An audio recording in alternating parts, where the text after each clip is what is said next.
Happy holidays to you. I'm just joking. That's not the anyway, here we go. Ready? Welcome in, everyone. Welcome to the Coach Mitchell Show. I'm your host, Coach Matthew Mitchell. It's the holiday season. It's the holiday season. And Santa Claus is coming round. Do you like that song? I love that song. I love the holidays. I love Christmas time.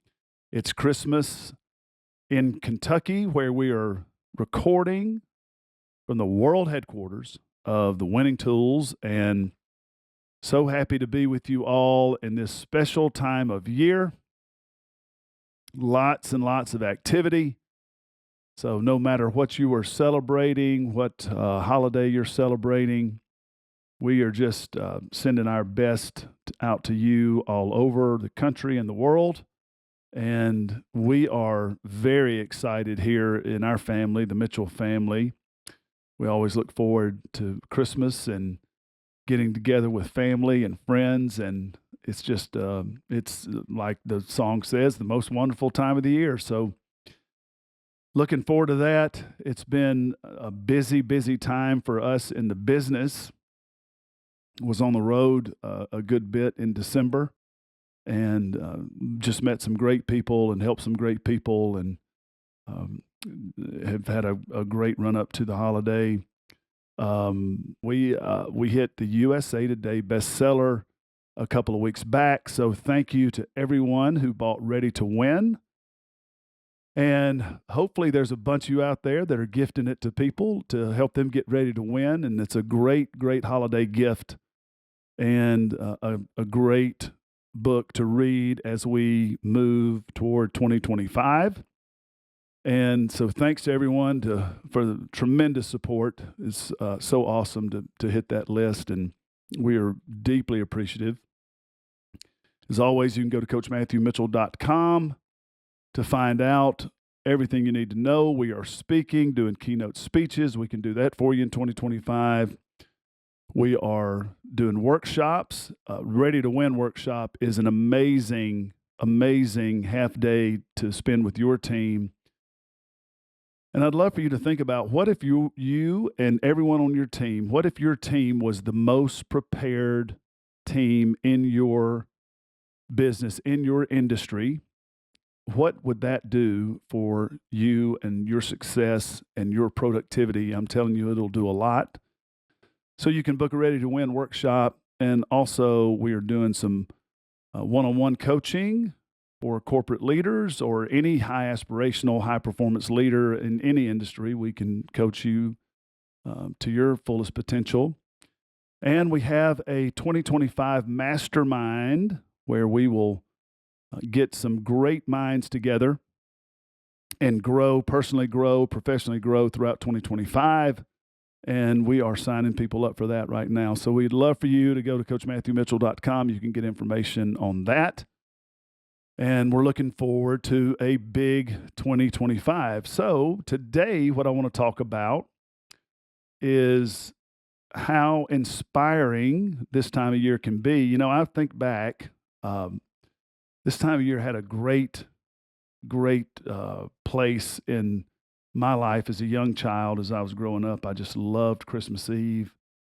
I loved waiting on Santa Claus. And I'll never forget when we were in Louisville, Mississippi, the Mitchell family, John, Carol Mitchell, had David, Mark, Stephen, and then there was little Matthew. I was the youngest.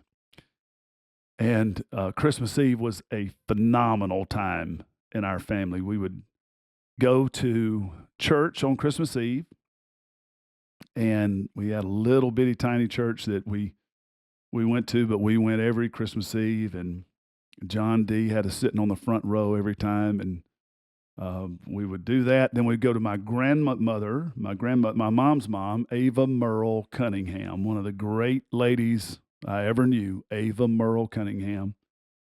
Wonderful school teacher, taught English for 100 years and always was correcting our grammar and made sure, people couldn't understand what we were saying. And you might not be able to understand what I'm saying now because my accent's so thick, but I'll tell you what, we may have had thick accents, but we had impeccable grammar.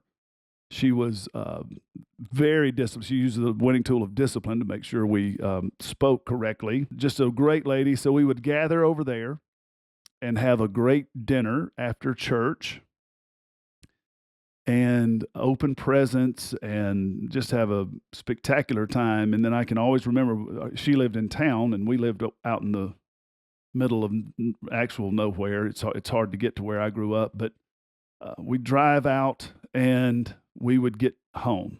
And so I just would be thinking about Santa Claus all the way on that 7-mile drive from my grandmother's house to my house was filled with great anticipation. And one of my great memories of Christmas Eve is, mom and dad, four young boys, and we didn't have a huge house, or we didn't have a whole lot of resources. But what I love about my mom and dad is we never knew that, because they just loved us so much and took such good care of us that we were excited for whatever the next day held. But dad and mom always gave strict instructions. I mean, strict instructions about once it was time to get into bed, if you got out of the bed and disturbed Santa Claus, it was not going to be good, and you would not receive any presents. Maybe you can relate with this, but when I say strict instructions, John D. gave these instructions with a lot of passion, a lot of force, and a pretty good amount of volume. So we were a bit frightened when we would lay down, and we were excited already, and then we were kind of a little frightened and scared because he had threatened us with no Christmas presents if we got out of bed. And so one year, I don't know, I was probably 7 or 8. I was still really young. I don't think I was 9 or 10. I was probably 7, 6, 7, 8. And I shared a room with my brother Stephen, who is 4 years older than me.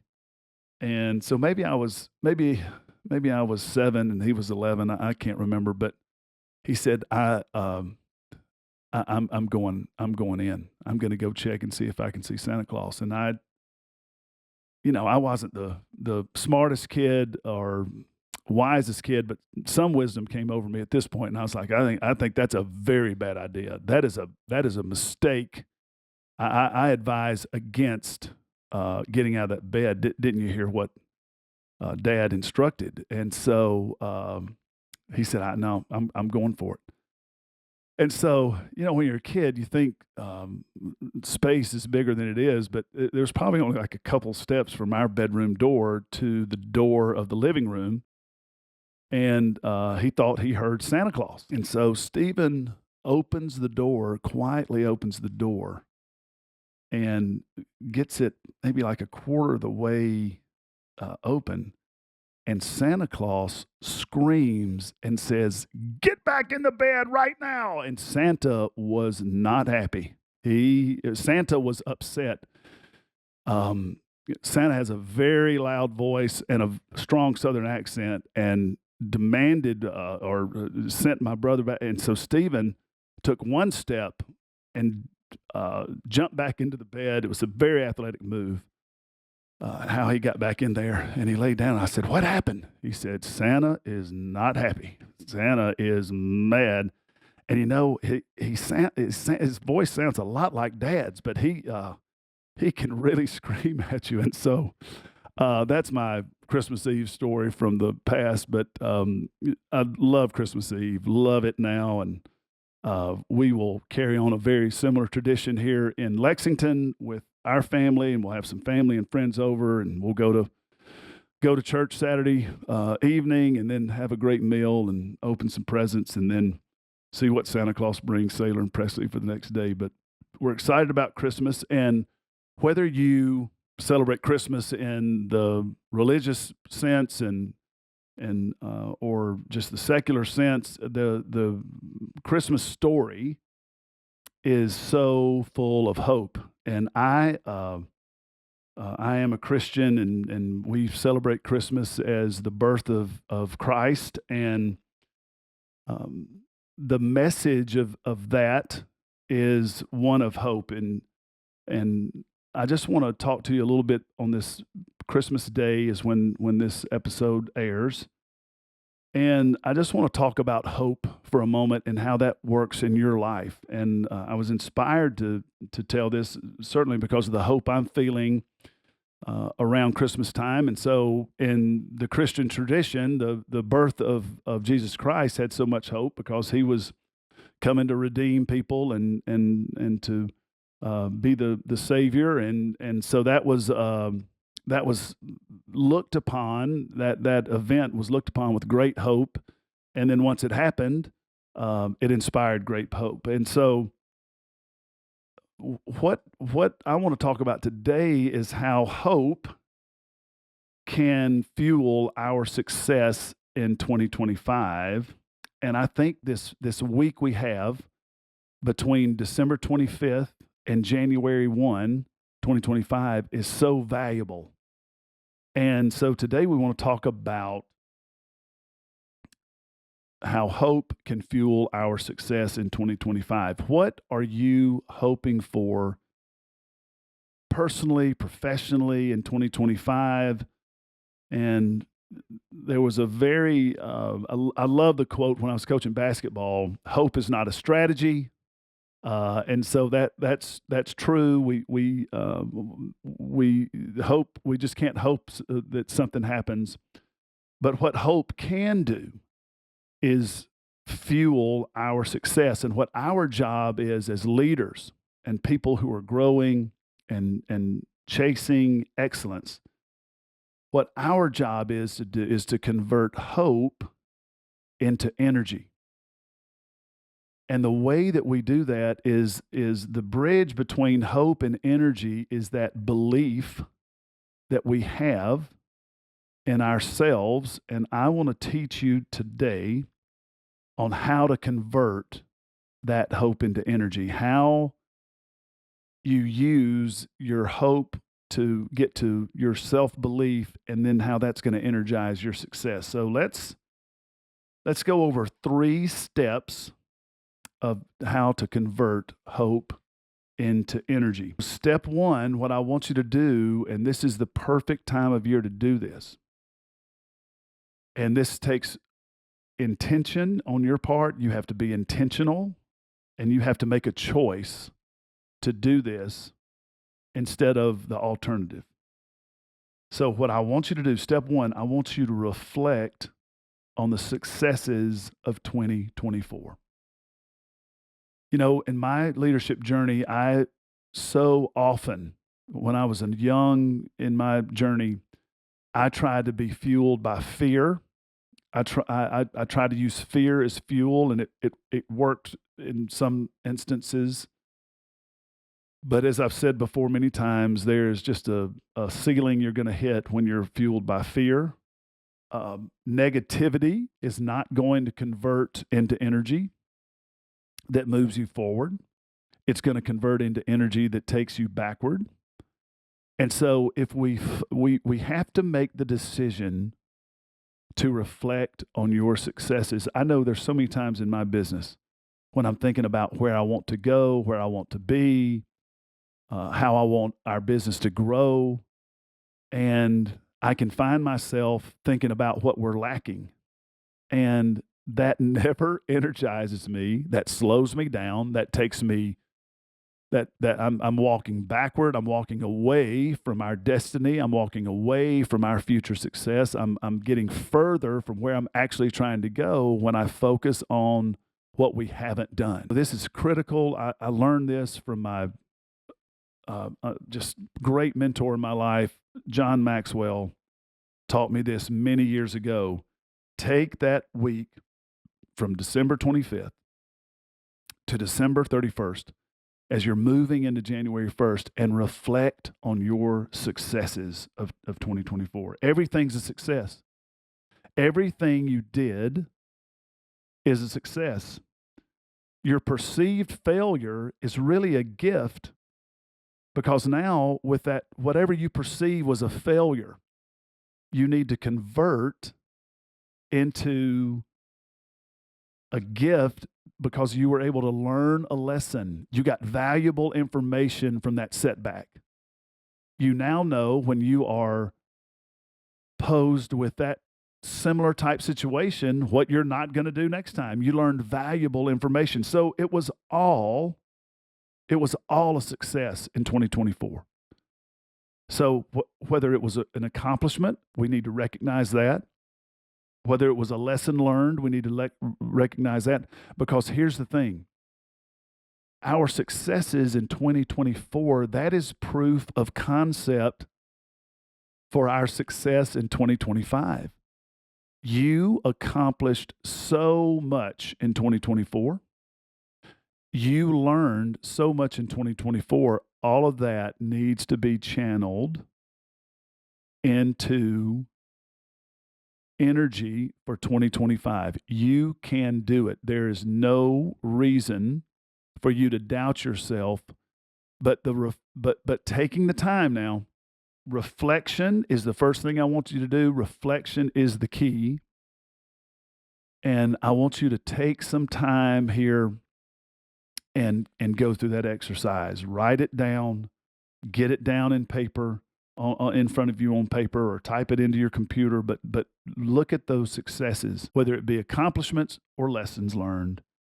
Reflect on your successes. Step 2, we're now converting into energy. We're still we're hopeful. Hope, the definition of hope, I should have said this earlier. The definition of hope is that feeling of expectation and desire for good things to happen. So we have an expectation and we have a desire. We are going to convert that. We're going to convert that into energy. And so step 2, we start taking action. We plan for success. What can you do to move your life forward in 2025? And so your mind may be all over the place thinking about that, and that's okay to just think about a bunch of things and just write them down as they come to your mind. But the way that I like to try and organize my plan for 2025 is, if you'll go back to we talked about the 5 areas of life where I want you to prepare, and that I want you to be prepared for daily, which leads to weekly and monthly and quarterly and yearly preparation. But there's 5 areas, and let's review those. And if you want to hear that more in depth, go back to episode number 3 of Coach Matthew Mitchell show. But we want to prepare our spirit and make sure our spirit is strong. We want to make sure our emotions are strong. We don't want to have dysfunctional emotions. We want to be functional, highly functional in our emotions, because that affects so many things with our friends, our family, the people we work with. So spirit, emotions, our health, our physical well-being, so nutrition, exercise, all of those things. I want to have a plan for that going into 2025. My profession, my professional competency, what I need to produce, what I need to increase in, where I need to get better, where I need to improve, what I need to let go of, professional. And then that 5th area is making sure that we feed our fun side of ourselves, and we take an interest in our leisure, in our time that we have, to really focus on just having fun and decompressing and getting our mind off of the whatever stresses and pressure and challenges that life throws our way. Those 5 areas, I can set some goals. I can look at in my reflection. I can also look at those times, those areas, and now I can start to make a plan.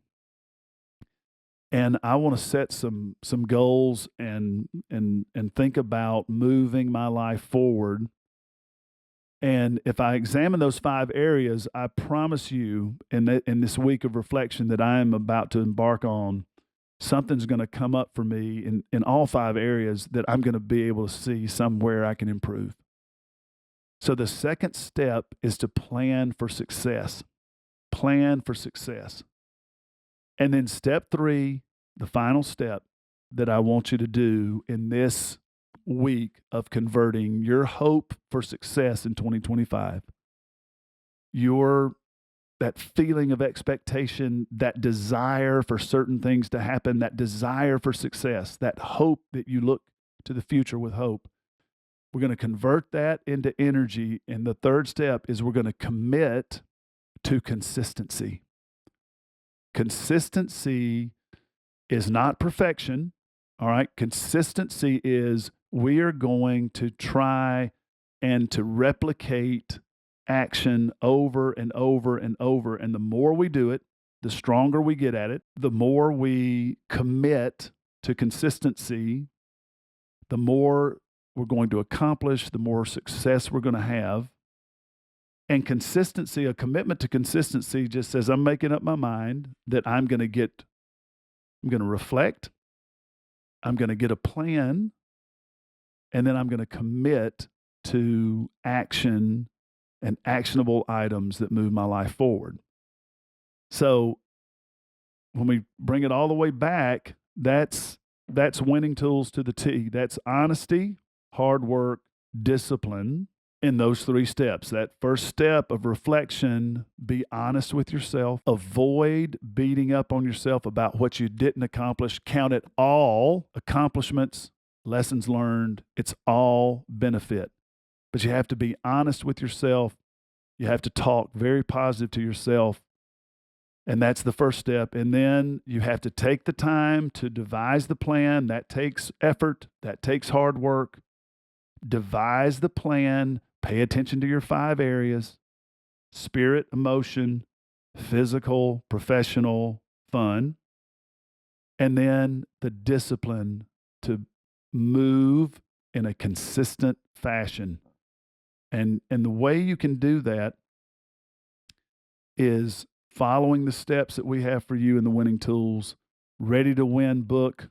Get a copy of that. We have great assets in there that can help you with your preparation. And we are here for you each and every week to encourage you and move you forward. And I'm so excited for you if you will get into this process this week and use this information, use this content to really convert your hope into energy. And the way you do that, you believe in yourself, you follow these 3 steps, and you're going to set yourself up for so much success in 2025. It's just going to blow you away. So I'm rooting for you. I wish you the merriest of Christmases, the happiest of holidays, whatever you're celebrating. We celebrate you. We thank you so much for your support. Thank you for helping our book get to USA Today bestseller. Thank you for engaging with us on the podcast each and every week. And I hope this is such a special time of year for you. I hope you have a great week, and we cannot wait to get back with you on January 1st and kick off a great 2025. Thanks so much for coming in this week. Merry Christmas. Happy holidays. We'll see you next week.